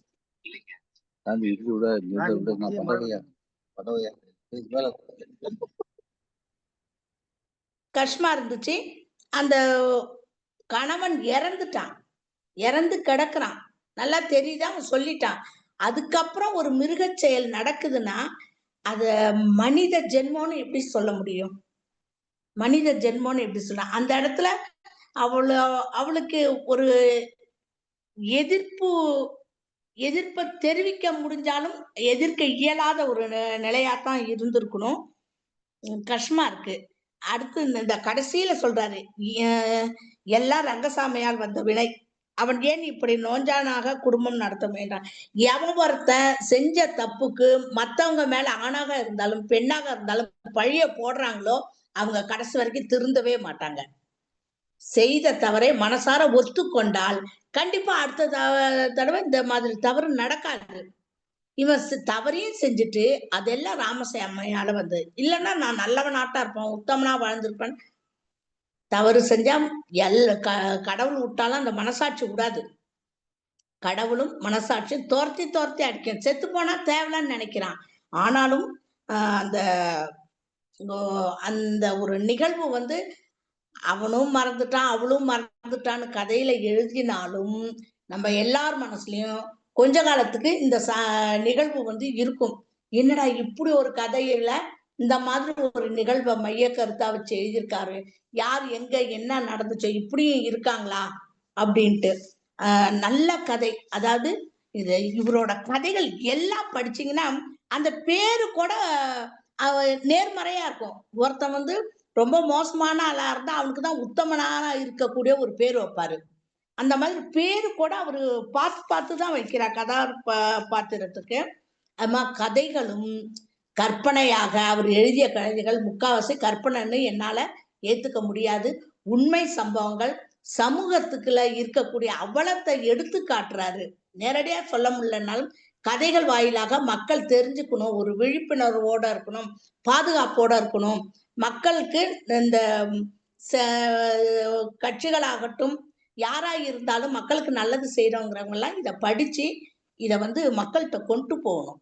நம்ம கதையை படிக்கிறோம், கதையை சொல்றோம், கேட்கிறோம், எல்லாம் சரி. ஆனா அதை கொண்டு போய் மற்றவங்கள்ட்ட கொண்டு போய் சேர்க்கணும். இன்னைக்கு ஒரு கலை திருவிழா போட்டி பள்ளிக்கூடங்கள்ல அதுக்கு நான் கூப்பிட்டுருந்தாங்க, போயிருந்தேன். அங்க எனக்கு ஆசிரியர்கள் சொன்னது ரொம்ப ஆச்சரியமா இருந்துச்சு. நம்ம கலை இலக்கிய மன்றத்தோட அந்த கதைகளை கேட்டிருக்காங்க. கேட்டுட்டு டீச்சர் நான் இந்த கதையை கேட்டேன், எனக்கு ரொம்ப பிடிச்சிருந்து. அதாவது அவங்க இதுல இணையறதுக்கு முடியல, யூடியூப்ல பாக்குறாங்க. பார்த்துட்டு இந்த கதை நல்லா இருந்துச்சு, இதை இவங்க சொல்லும்போது நல்லா இருந்துச்சு அப்படின்னு அவங்க சொல்லும் போது ரொம்ப சந்தோஷமா இருந்துச்சு. எல்லா 2-3 பேர் கதையை குறிப்பிட்டு சொல்லிட்டு நான் சொன்ன அந்த கொன்ற சிரிப்புக்கு ரொம்ப மனசை தாக்குனது அந்த கதை அப்படின்னு சொன்னாங்க. ஆக இப்படி எல்லாருக்கும் போச்சுனாவே ஒரு சிறு மாற்றத்தையாவது எல்லார் மனதிலும் கொண்டு வர முடியும். பெரிய முயற்சி எடுத்து செய்யக்கூடிய இதோட விளைவு நல்ல பலனை கொடுக்கும். அருமையான கதை, நல்ல சிந்தனை. வாய்ப்புக்கு நன்றி, வணக்கம். நன்றி தோழமையே, மிக்க மகிழ்ச்சி. கவித்திலகம் வெற்றி பேரொளி ஐயா. வெற்றி பேரொளி ஐயா.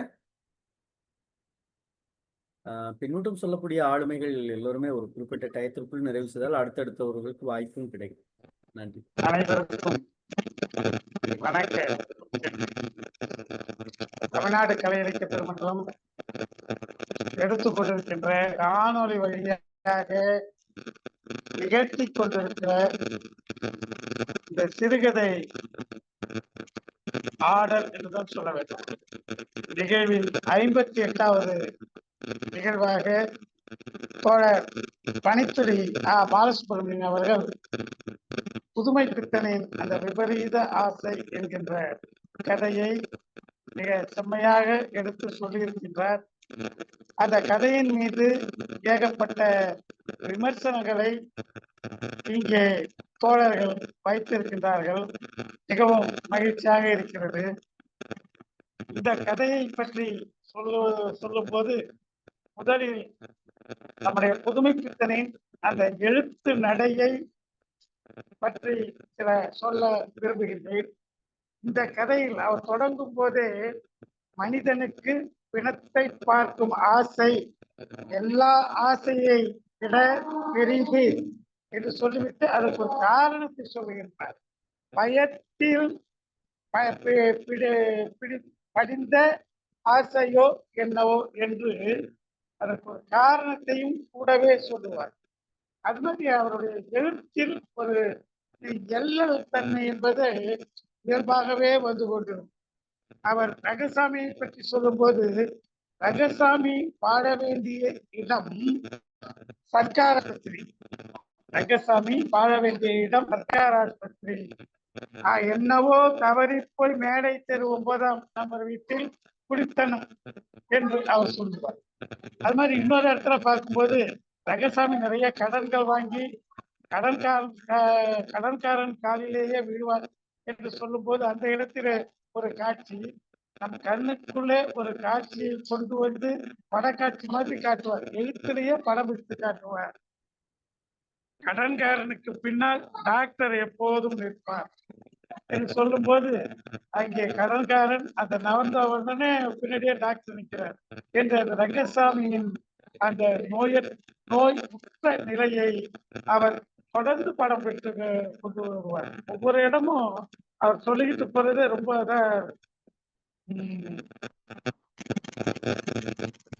இவர் சொன்ன மாதிரி என் கை சமையல் கசந்தால் ரங்கசாமி வீட்டு சாப்பாடு அல்லது அசத்து பிடித்த ஐயன் கிளப் என்று சொல்லிட்டு ஐயன் கிளப் உணவு என்றெல்லாம் சொல்லாமல் புதுமை பித்தன் அவருக்குரிய குறும்போடு ஐயன் கிளப் உண்ணாவிரதம் என்று அந்த வரியை முடிப்பார். அங்கதான் புதுமை பித்தன் தன்னுடைய இருப்பை நிலைநாட்டி கொண்டிருக்கக்கூடிய இடம். இப்படி சொல்லிக்கொண்டே போகலாம்.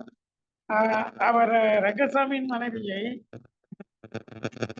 அவர் ஆளும் போது அந்த இடத்துல ஒரு வார்த்தை சொல்லியிருப்பார், நான் மிருகமானேன், நான் மிருகமானேன், அவள் பிணமானார் என்று சொல்லும் போது அந்த அந்த 2 வரிகளுக்குள்ளார ஏகப்பட்ட செய்திகளை புதுமை பித்தன் பொத்தி வைத்திருக்கின்றார் என்றுதான் சொல்ல வேண்டும். அவள் விருப்பப்பட்டோ அதில் மகிழ்ந்தோ இல்லை. அந்த நேரத்திலே அவள் பிணமானார் என்று சொல்லும் போது அவளுக்கு எவ்வளவு பெரிய மகத்துவத்தை அந்த ஒரு சொல்லின் மூலம் புதுமை பித்தன் தருகிறார் என்று வியந்து பார்க்க வேண்டும். ஒரு தமிழ் எழுத்து நடைகளிலே ரொம்ப வித்தியாசமாக கொண்டு வந்தவர் சுஜாதா என்று சொல்லுவாங்க. ஆனால் அந்த சுஜாதாவுக்கே சொல்லிக் கொடுத்தோர் நம்முடைய புதுமை பித்தனாகத்தான் இருக்க முடியும் என்பது என்னுடைய ஆழமான கருத்து. எந்த கதையை பார்த்தாலும் புதுமை பித்தனின் அந்த எழுத்து நடை மிக தனித்துவமாக இருக்கும். இந்த கதையிலே 3 எழுத்துல மாஜி என்பதை கொண்டு வந்திருக்கிறார். மாஜி பிணம் என்று முதல்ல வர அந்த பணக்கார பணத்தை பற்றி சொல்வார். அது மாதிரி சோழன் ரங்கசாமி இறந்து கிடப்பதை அவன் மாஜி ரங்கசாமி என்று சொல்வார். இப்படி அவளை ரங்கசாமியின் மனைவியை பற்றி முதல்ல அறிமுகப்படுத்தும் போது மாஜி சுமங்கலி என்று 3 மாஜிக்களை, மாஜி பிணம், மாஜி சுமங்கலி, மாஜி ரங்கசாமி என்றெல்லாம் அவர் சொற்களை அந்த தெளிவாக சிறுகதைகளிலே பயன்படுத்துகின்ற அந்த உத்தியை அவர் வைத்திருக்கின்றார். எல்லாரும் சொன்னாங்க, அந்த கீழ்ப்பாக்கத்திற்கு போறதுக்கு முன்னாடி என்னை தூக்கிட்டு போறதுக்கு ஒரு 4 பேர் தோல் கிடைக்காதா என்று எண்ணுகின்றதெல்லாம். ஆனால் நண்பர்களே, ஒரு முக்கியமான செய்தியை இந்த கதையிலே நாம் பார்க்க வேண்டும். இந்த கதை இப்படியெல்லாம் நிகழ்ந்ததா சொல்லிவிட்டு கடைசியில் அதற்கு நேர் மாறாக அப்படி எதுவும் நிகழவில்லை, அது வெறும் கற்பனை என்பது அந்த கதையை முடிக்கின்றார். ஆக இந்த கே. பாலச்சந்திரன் படங்களில் நிழல்கள் என்ற நூற்கையிலோ ஏதோ ஒரு இருந்த இடத்தில் உட்கார்ந்து கொண்டு கற்பனையில் எதிரியை வைப்பது போல, என்று சொல்வது போல, அது மாதிரி இந்த கதை கூட ஒரு மல்டி பர்சனாலிட்டி தான். இப்படி எல்லாம் நடந்தது என்றெல்லாம் நமக்கு கதையை சொல்லிவிட்டு புதுமை பித்தன் அந்த கதையை முடிக்கும் போது அந்த கதை சொல்லியின் வாயிலாகவே என்ன சொல்லுகின்றார் என்றால், இந்த மாதிரி எல்லாம் எதுவும் நடக்கவில்லைதான். அங்கதான் இருக்கிறார் புதுமை பித்தன். இந்த மாதிரி எல்லாம் எதுவும் நடக்கல. அப்ப இவ்வளவு நேரம் நடந்ததெல்லாம் என்ன, இவ்வளவு நேரம் அவருக்கு சொல்லிக் கொண்டு வந்ததெல்லாம் என்ன என்று பார்த்தால், ஆனால் பிரேதத்தை பார்க்கும் போதெல்லாம் ஏன் இந்த கற்பனை, பிணத்தை பார்க்கும் போதெல்லாம் ரங்கசாமி வீட்டில் நடந்த சம்பவம் நினைவுக்கு வருகிறது என்று அவர் சொல்லிக் கொண்டிருக்கிறார். ஆக இது ஒரு பக்கம் உண்மை என்றும் ஒரு பக்கம் உண்மையாகவே அல்ல, அப்படி எல்லாம் நிகழ்வுகள் நடக்கவில்லை, அவை அனைத்தும் இவனுடைய உள்மனதின் கற்பனைகள். அந்த கற்பனைகள் தான் சொல்லியிருக்கிறார், இதையெல்லாம் வெறும் கற்பனைகள், அப்படி ஒரு நிகழ்வு, அப்படி ஒரு சம்பவம் நிகழவே இல்லை என்று இந்த கதையில் புதுமை பித்தன் தலைகீழாக முடிப்பின் போது மாற்றி விடுகின்றார். ஆக இந்த கதையை நம்மை 2 கிளைப்பாதைகள் பிரிகிற இடத்திலே கொண்டு வந்து நிறுத்தி, நீ இந்த பாதையை இந்த கிளைப்பாதையில் வேண்டுமானாலும் செல், அல்லது இந்த கிளைப்பாதை வேண்டுமானாலும் செல் என்று நம்முடைய பயணத்தை தொடர்ந்து வைத்து விடுவதுதான் புதுமை பித்தனுடைய அந்த எழுத்தின் மிக பெரிய வெற்றியாக இந்த விபரீத ஆசை என்கின்ற இந்த சிறுகதை மூலம் நம்மால் உணர முடிகிறது என்பதுதான் நான் அந்த கதையை படிக்கவும் ஐயா பாலசுப்ரமணியன் அவர்கள் சொல்லவும் கேட்கும் போது எனக்குள் தோன்றுகிறது. ஆக இது புதுமை பித்தனின் ஒரு விபரீத ஆசைதான். இந்த ஆசை நம்மை திக்குமுக்காட வைத்து நீ எப்படி வேண்டுமானாலும் நினைத்துக்கொள், அல்லது இப்படி வேண்டுமானாலும் எடுத்துக்கொள் என்று நமக்கு ஒரு வழியை திறந்துவிட்டு அவர் பேனாவை மூடிக்கொண்டிருக்கிறார் என்ற அளவில் இந்த கதையை நான் பார்க்கின்றேன். மிக சிறப்பான தொடர் நிகழ்வுக்கு என்னுடைய அன்பும் வாழ்த்தும். நண்பர்கள், தோழர்கள் அனைவருக்கும் என் வணக்கம். நன்றி தோழமையே. பொன் ஏழுமலை தோழர். வணக்கம். நான் கடைசியா பேசணும். இன்னைக்கு விஜிலா தோழர் ரொம்ப அறிவார்ந்த விதத்துல இத பின்னூட்டம் கொடுத்தாங்க.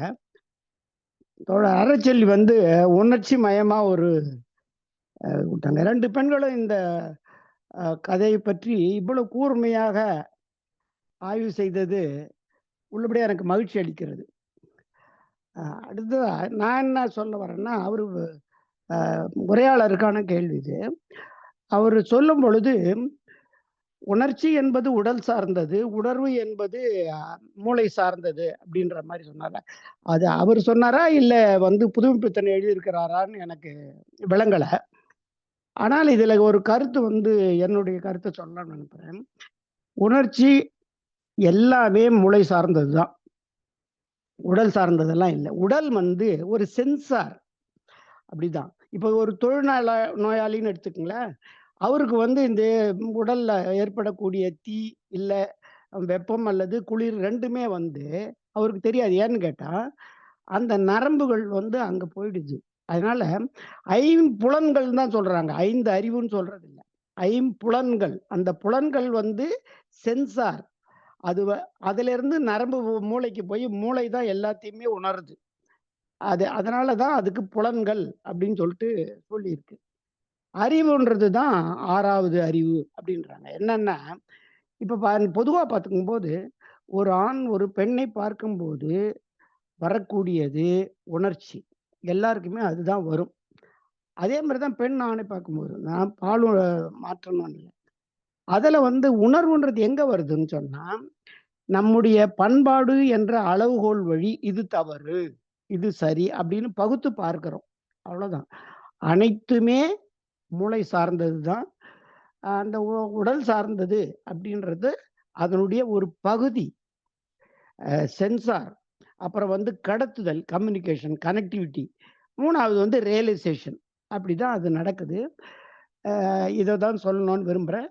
மற்றபடி இன்னைக்கு பொழிவு கதை ஒரு மிக சிறப்பான கதை. அதாவது இந்த சமூகத்தை அலசுகின்றது. அதனால் இந்த சமூகம் மேன்மை பெற வேண்டும், அறிவார்ந்த, அதாவது மரபு என்பது மேம்பட வேண்டும் என்ற அடிப்படையில் செய்து. இல்லைன்னா ஆதி மனிதன் காட்டு மிராண்டியா இருந்தான் அப்படின்னு சொல்லும்போது நம்ம என்ன சொல்றோம்? அவன் மனம் போன போக்கில் இருந்தான், அவனுக்கு எந்த விதமான கட்டுப்பாடுகளும் சமூக ஒழுக்கமும் இல்லை அப்படின்றது தான் நம்ம காட்டு மிராண்டின்னு சொல்றோம். அதுல இருந்து இந்த அளவுக்கு வந்திருக்கிறோம்னா, இன்னும் கூட அந்த காட்டு மிராண்டித்தனம் இந்த சமூகத்தினுடைய ஒரு பகுதியாக இருந்து கொண்டிருக்கிறது. அது வளரக்கூடாது. அந்த ஒழுக்கமான ஒரு சமூகம் வளர வேண்டும் என்பதற்கான வழிகாட்டியாகத்தான் இந்த கதை அமைந்திருக்கிறது. அதை மகிழ்ச்சி. முடிந்தால் அவர் தோழர் பணித்துளி பாலசுப்ரமணியம் அவர்கள் அவர் என்ன எழுதியிருக்கிறாரு புதுமைப்பித்தன் அந்த உணர்ச்சி உணர்வு என்ற 2 சொற்களுக்குன்றத சொன்னா நல்லா இருக்கும். அப்படி. நன்றி, வணக்கம்.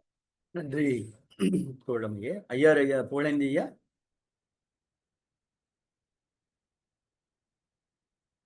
சிறப்பா இருந்து நேரம் ஆயிடுச்சு. அடுத்த நாளைக்கு பார்த்து. நன்றி. மகிழ்ச்சி. நன்றி. பிரபாகரையா எது சொல்றீங்களா? நான் நிறைவுக்கு வந்துட்டோம். ஐயா, அனைவருக்கும் இனிய வணக்கம். நன்றி. இன்றைக்கு கதை சொன்ன தோழர் பணித்துளி பாலசுப்ரமணியம் ஐயா அவர்கள் மிக சிறப்பாக விபரீத ஆசை என்கிற கதையை சொன்னார்கள். ஏறத்தாழ 86 ஆண்டுகளுக்கு முன்பு எழுதப்பட்ட இந்த கதை, அந்த கதை சொல்லக்கூடிய பாத்திரத்தினுடைய பெயர் இல்லாமல் ஆசிரியர் மிக சிறப்பாக இந்த கதையை நகர்த்தி சென்றிருக்கின்றார். ரங்கசாமி என்கிற அந்த அவருடைய நண்பராக இருந்திருக்கிறார். அவரை பற்றியும் இந்த கதையில ஒரு விபரீதமான ஆசை, மனிதர்களுக்கு ஆசையே துன்பத்திற்கு காரணம் என்று சொன்ன கௌதம புத்தனுடைய அந்த சிந்தனையை மீண்டும் மீண்டும் நினைவுபடுத்தும் விதமாக இந்த கதை அமைந்திருக்கிறது. ஒரு விபரீத மனதிலே தோன்றுகிற ஒரு விபரீத எண்ணம் உணர்ச்சி மேலிட்டால் அல்லது உணர்வினால் உந்தப்படக்கூடிய ஒரு செயல், ஒரு உயிர் மரித்து கிடக்கின்ற பொழுது உணர்ச்சி அங்கே அறிவை கொன்று விடுகிறது, உணர்ச்சி வென்று விடுகிறதாக பார்க்க முடிகிறது. இன்னும் சொல்லிக்கொண்டே போகலாம், காலம் கருதி. இங்கே சொல்கின்றார், வாழ்வென்ற குலத்தில் நிரந்தர கடன் என்ற பாசியை ஏதோ 2 நாளாவது விளக்கும் 30 ரூபாய் நீ யார் வந்து போடுவார்கள். அவர் அந்த ரங்கசாமி மாத சம்பளம் தனியார் நிறுவனத்துல 30 ரூபாய் சம்பளம் வாங்கக்கூடியவர். இதை பற்றிலாம் இப்படி சொல்ல மனித வாழ்க்கை என்பது இப்படி இருப்பதை சுட்டி காட்டுகிறார். அந்த அவருடைய மனைவி அண்ணா என்று அழைத்த போதும், அண்ணா அண்ணா என்று அழைத்த போதும் இங்கே அந்த உணர்வு அதையெல்லாம் மறந்துவிட்டு இவன் செய்கின்ற அந்த கதையிலே வருகிற கதை சொல்லி இவனுடைய அந்த ஒரு உணர்ச்சி மேலீடு என்பது அது அதை எப்படி சொல்வதென்றே புரியவில்லை. ஆக இங்கே ஒரு ஆசையினால் அவனுக்கு வாழ்நாள் முழுக்க அது உறுத்தி கொண்டே இருப்பதாக என்ன தோன்றுகிறது. கதை சொன்ன தோழருக்கு வாழ்த்துக்கள். வாய்ப்புக்கு மிக்க நன்றி. நன்றி தோழர்களே. பிரபாரையா அது சொல்றீங்களா அல்ல சிவசுப்ரமணியா சொல்லுவா? நன்றி நன்றி நன்றி நன்றி. சிவசுப்ரமணியா, நான் இப்பதான் வந்தேன். சரி, நான் பார்த்துட்டேன், அதனாலதான் கேட்டேன் எதுவும் சொல்றீங்களான்னு கேட்டேன், வேற ஒண்ணும் இல்ல. என்னன்னு. சரி சரி சரி சரி. நன்றி நன்றி நன்றி. சிவசுப்ரமணியா,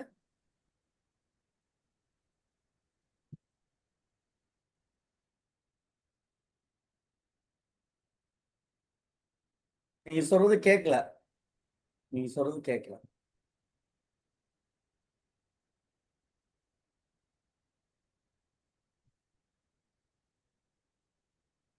நம்ம நிகழ்ச்சி 1:15 முடிக்கணும். 1 மணி நேரம் 15 நிமிடம் தான். கொஞ்சம் முடிந்த அளவு இனி வரும் காலங்களில் கொஞ்சம் நேரம் எல்லாம் நீங்க நேரத்தை வரையறுக்கணும் தோழர். அரைச்சமாவே அழைக்க கூடாது அப்படின்னு ஒரு வேண்டுகோள் வச்சுட்டு 2 நிமிடங்களை முடிக்கணும், 3 நிமிடங்களுக்கு முடிக்கணும்னு சொல்லுங்க. அப்பதான் இது சரியா இருக்கும். ஒவ்வொரு நாளும் இந்த செய்தி பகிரப்படுகிறது. என்னால் அதை பகிரத்தான் முடியும். உண்ண வேண்டிய பொறுப்பும் கடமையும் உங்களுக்குத்தான் இருக்கிறது. நன்றி. சிவசுப்ரமணிய ஐயா. அன்பான தோழர்கள் அனைவருக்கும் வணக்கம். கேக்குதா பேராசிரியர்? கேக்குதா? கேக்குது. புதுமைப்பித்தனின் விபரீத ஆசை என்ற சிறுகதையை இன்னைக்கு பனித்துளி பாலசுப்ரமணியம் அவர்கள் ரொம்ப அருமையாக விளக்கி சொன்னார்கள்.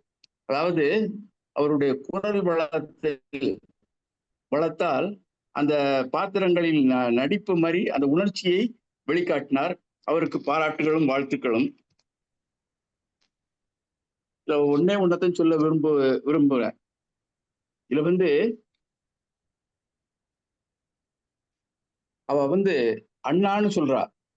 பிறகு அவ அனாதை மாதிரி தான் இருந்திருக்காப்புல. ஏன்னா கடைசியில தீச்சட்டியே அவதான் எடுக்கா. ஒரு பெண்ணு தீச்சட்டி எடுக்கிறது மாதிரி நம்ம எங்கேயுமே கேள்விப்பட்டதில்லை, பார்த்ததில்லை. ஆனா புதுமைப்பித்தன் அதை குறிப்பிடுகிறார். அப்படிங்கும்போது அவ அனாத மாதிரி இருந்திருக்கா. அப்படிப்பட்டவளை அண்ணான்னு சொன்னவள தீச்சட்டி எடுக்கிறவள இவன் பாழாக்குறாம்னா இவன் ஒரு மனுஷனே இல்லை. அத புதுமைப்பித்தனே குறிப்பிட்டிருந்தாரு, மிருகம்னு சொல்லியிருக்காரு.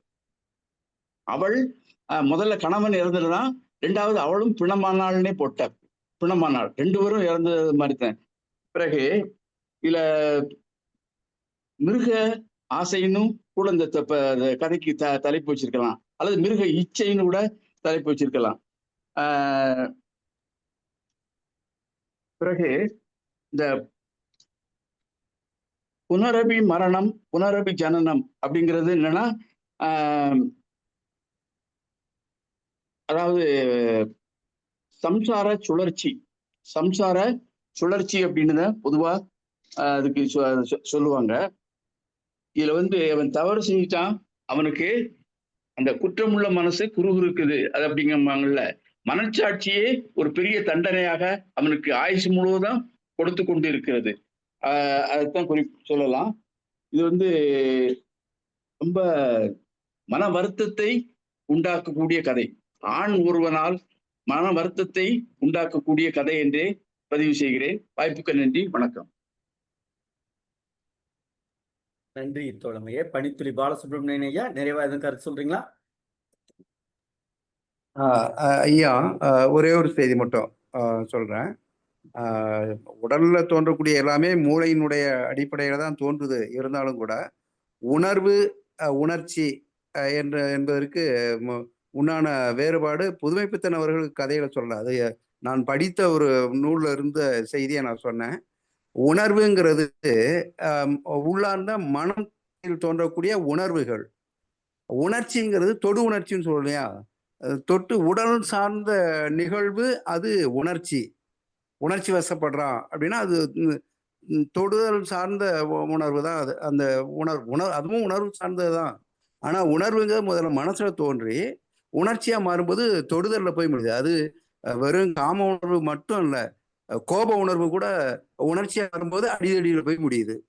அப்போ உணர்வு என்பது மனசுக்குள்ள தோன்றி உணர்ச்சியா மாறும்போது தொடுதல், அது எல்லா வகையிலும் தொடுதல் என்ற உணர்ச்சியா மாறுது. அந்த அடிப்படையில அது உணர்வு வேற, உணர்ச்சி வேற என்று நான் சொன்னேன். ஆனா இரண்டுமே மூளையின் இருந்து தோன்றக்கூடிய ஒன்றுதான். அதுல எந்த மாற்று கருத்தும் இல்லை. அதை மட்டும் சொல்லிட்டு நான் நன்றி ஐயா, வாய்ப்புக்கு நன்றி. நன்றி தோழமையே. நிறைவாக பின்னூட்டம் சொன்ன அனைவருக்கும் நன்றி. நன்றியா. நிறைவாக நம்முடைய தமிழ்நாடு கலை இலக்கிய பெருமன்றத்திலே பொதுச் செயலாளர் தோழமை மிக்க மருத்துவர் ஆரம்பிங்க. தோழர்கள் அனைவருக்கும் வணக்கம். இன்னைக்கு ஐயா ரொம்ப சிறப்பா சொன்னாங்க. அந்த கதை விபரீத ஆசை, ஒரு ஆணாதிக்க பாலியல் சுரண்டல் தான் இந்த கதையினுடைய இதயமும். ரொம்ப அருமையா கதை பின்னிட்டு போயிருக்காரு. ஒரு கடைசியில நம்ம சொன்ன அறிவுலை ஐயா சொன்ன மாதிரி அது கற்பனைன்னு ஒரு வார்த்தையும் கீழே கொண்டுறாரு. ஆனால் ஒரு சம்பவம் இப்படி எல்லாம் நடக்கலாம், நீங்க எச்சரிக்கையா இருக்க. ஒரு நண்பன் உயிருக்கு போராடி கொண்டு இருக்கும் போது கூட அவனுடைய மனைவியை ரசிக்கக்கூடிய, அவனுடைய மனைவியுடன் உறவு கொள்ளக்கூடிய ஒரு ஆணாதிக்க பாலியல் வெறிதான் இந்த சமூகம் அப்படின்றதான் இந்த கதையினுடைய ஒட்டுமொத்த கான்செப்டா இருக்கு.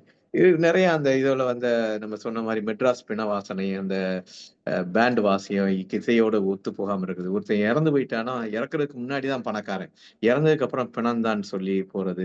அப்புறம் நேரமும் தூரத்தையும் சாண்டக்கூடிய சிந்தனைன்னு சொல்றது.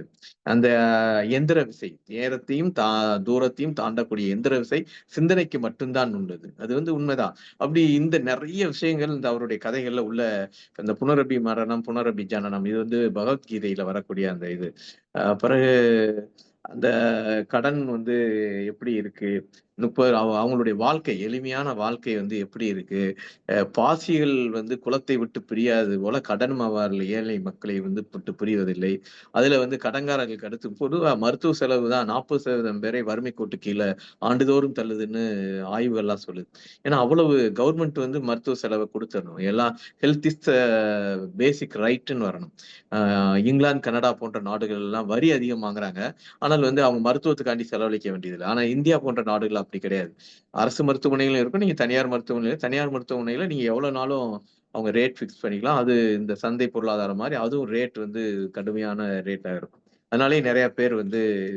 அப்புறம் அதை சொல்லும் போது அவளை சொல்றப்ப கொஞ்சம் கொஞ்சமா டெவலப் பண்ணிட்டே போற விவரம் தெரியாத அழகின்னு சொல்றது.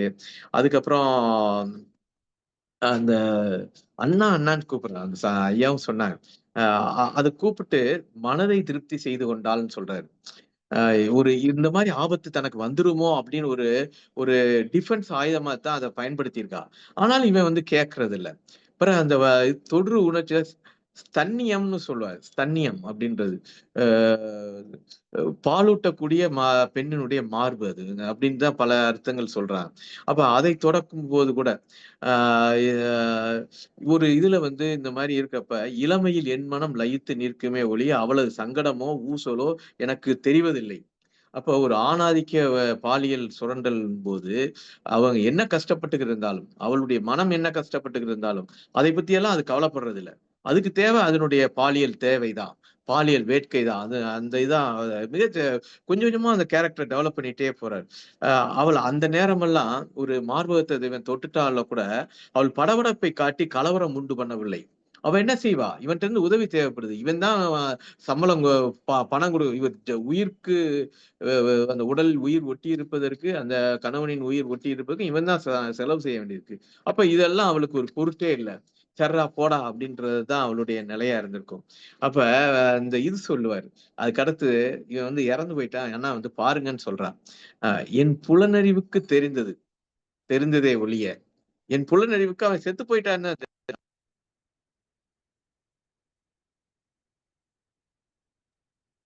கேட்கல. இப்ப கேக்குதா? கேக்கு. அதான் அதுல வந்து அந்த ஒரு வாசகம் போட்டு போவார். அவன் இறந்து போயிருக்கான். இவ வந்து அரைகுறை ஆடையோட இருக்கா. இவன் இறந்துட்டான்றது இவனுடைய புலனறிவுக்கு தெரிஞ்சது. ஆனா மனம் என்ன பண்ணுது? அவளை எப்படியாவது அயர்ந்து தூங்கிட்டு இருக்காரு. வா இந்த பக்கம், ஒன்றுமில்லை அயர்ந்த தூக்கம், இப்படி பயப்படலாமா, வாருங்கள் இந்த பக்கம்னு கையை பிடிச்சு இழுக்கிறான். அந்த சேலை எடுத்து அது எல்லாம் சொல்லிடுறாரு. சொன்னதுக்கு அப்புறம் இவருடைய குடும்பத்து சூழலையும் பார்க்கறாரு. அந்த இவங்க இந்த குடும்பம் இவருடைய குழந்தையை ரசித்த ஆராதித்த அந்த பெண் வந்து இப்ப வயசுக்கு வந்துட்டா. இவ இறந்தா அந்த இன்சூரன்ஸ் கிராஜுவேட்டி இதெல்லாம் வரும். அப்படி இருந்தும் கூட இதுன்னொடனே இதெல்லாம் அந்த பிணத்தை பார்க்கும் போதெல்லாம் கற்பனைன்னு கூட ஒண்ணு சொல்றாரு. இது வந்து நீங்க ஒரு கற்பனையாக எடுத்துக்கிட்டாலும் சரி, நினைவாக இருந்தாலும், ஆனால் மிகச்சிறந்த சித்தரிப்புகள். எப்படி எப்படியெல்லாம் நடக்கலாம், எப்படி எப்படியெல்லாம் ஒரு அந்த ஆணாதிக்க மனம் வந்து போகும். அதை டிஃபென்ஸ் பண்ணி பார்க்க பெண்ணும் வந்து இங்க வந்து பெண் தோல்வி அடைகிறா. வந்து எவ்வளவோ முயற்சியில அண்ணான்னு சொல்லி பாக்குறா, இல்ல வேற ஏதோ செஞ்சு பார்க்க. ஆனால் கையறு நிலையில் இருக்கிற அந்த பெண்ணுக்கு வந்து ஒரு வேற வழியே இல்லாமல் அந்த பாலியல் அந்த மிருக வேட்கைக்கு பிணமாகக்கூடிய வாய்ப்பு தான் இங்க இருக்குது. ஒரு மிகச்சிறந்த கதை. பெண்ணிய பெண்கள் சந்திக்கக்கூடிய பாதிப்புகளை, பாலியல் வன்முறைகளை, பாலியல் சுரண்டலை மிக அருமையாக சித்தரித்துள்ளார். ஆணாதிக்க சமூகத்திற்கு ஒரு மிகப்பெரிய கேள்வியும் வைத்துள்ளார். நண்பன் உயிருக்கு போராடும் போது கூட நீங்கள் உங்களுடைய பாலுணர்வு தான் மிகுதியாக இருக்கிறது. அதை சுரண்டணும், அதை கொள்ளையடிக்கணும், அதை சீர்குலைக்கணும்ன்ற எண்ணம் தான் இருக்கே ஒழிச்சு உங்களுக்கு மத்த எதுவும் இல்லைன்றதான் இன்னைக்கு அடுத்தடுத்த கதைகள்ல அப்படி வருது. நேத்து ஒரு கதை அப்படிதான் இருந்தது, இன்னைக்கும் ஒரு கதை இந்த மாதிரி வந்தது. பனித்துளி ஐயா அவர்களுக்கு மிகுந்த நன்றி. மிக அருமையா அதோட ஓட்டத்துல மிக அருமையா சொன்னாங்க அந்த இதெல்லாமே. அதே போல நம்ம பின்னூட்டம் வழங்கிய அம்மா சரச்செல்வி அம்மா, விஜயலா தேர்ராஜ் தோழர் இருந்து அப்படியே அப்படியே ஒரு பெண்ணுடைய ரியாக்ஷன் இப்படிதான் இருக்கும். இந்த கதையை படிக்கும்போது பொன்னேழுமலை ஐயா எல்லாம் மிக அருமையா சொன்னாங்க. அனைவருக்கும் நன்றி. நன்றி பொதுச் செயலாளர் அவர்களே, மிக்க மகிழ்ச்சி. தோழர்களே, இன்றைய நாள் பின்னூட்டத்தால் வெகு நேரம் எடுத்துக்கொண்டாலும் ஒரு சில கருத்துக்களை நாம் பல்வேறு மனநிலைகளில், பல்வேறு மனித வாழ்வியல்களில் எப்படி அவர்களுடைய சிந்தனை வெளிப்பாடு இருக்கிறது என்பதை நாம் உணர்த்த வேண்டிய கடமையில் இருப்பதால் கொஞ்சம் பின்னூட்டத்தினுடைய நேரத்தினுடைய நீட்டிப்பு செய்ய வேண்டியதாகிவிட்டது. ஆனால் இனி வரும் காலங்களில் அதுபோல் ஏற்படாது என்கிற நிலைப்பாட்டையும் உங்களோடு பகிர்ந்து கொள்கிறோம். அதற்கு நீங்கள் தான் எல்லோரும் ஒத்துழைப்பு தர வேண்டும். ஏன்னா ஒரு நெறியாளராக என்னுடைய வேலை என்னன்னா, சமைக்கிறது என்னோட வேலை இல்லை, சாப்பிட்றதும் என்னோட வேலை இல்லை, பரிமாறுறது மட்டும்தான் என்னோட வேலை. சமைக்கிறவர் சரியா சமைக்கலைனாலும் நாம் பொறுப்பு இல்லை, சாப்பிட்றவர் நிறைய சாப்பிடலைனாலும் நாம் பொறுப்பு இல்லை. ஆனால் இருவருமே 2 பேருமே அதை உணர்ந்து செய்ய வேண்டும். சமைப்பவரும் ஐயோ அவர் நான் சாப்பிட போறாங்க, நம்ம நல்லா சமைக்கணும், கொஞ்சமா கொடுத்தாலும் நல்லா கொடுக்கணும், திருப்தியா கொடுக்கணும்னு நிறைய சமைக்கிறது பெருசு இல்லை, கொஞ்சமா கொடுத்தாலும் அவருடைய மன நிறைவு அடைய வைக்கிறது ரொம்ப சிரமம். சாப்பிட்றவும் அப்படிதான், நிறைய சாப்பிட்றதுனால ஒரு பிரயோஜனம் கிடையாது. அது அந்த அளவில் நாம் நிறைவு செய்கிறோம். தோழர்களே, நாளை தினம் நம்முடைய உங்களுக்கு உபரிதாசையா தோழர்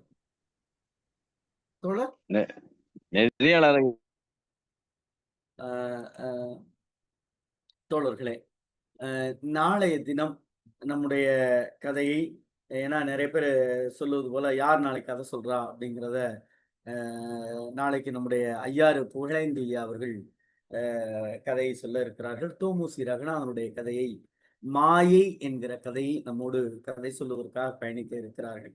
ஆகவே கதை சொல்ல இன்றைய தினம் சிறப்பாக கதையை சொன்ன நம்முடைய ஐயா, தினமும் பின்னூட்டத்தால் பெருமை சேர்க்கிற ஐயா பணித்துளி பாலசுப்ரமணிய ஐயா, பின்னூட்டம் தந்த அத்துணை ஆளுமைகளுக்கும் நன்றி சொல்லி, தோழர்களே, ஒவ்வொரு நாளும் தோழர் ஜீவா அவர்களின் சிந்தனை பயணங்களோடு நம்முடைய தமிழ்நாடு கலை இலக்கிய பெருமன்றம் இரவு 8 மணிக்கு இலக்கியத்தால் இணையத்தில் இல்லங்களில் இணைந்து பயணிப்போம். நன்றியும் வாழ்த்துக்களும்.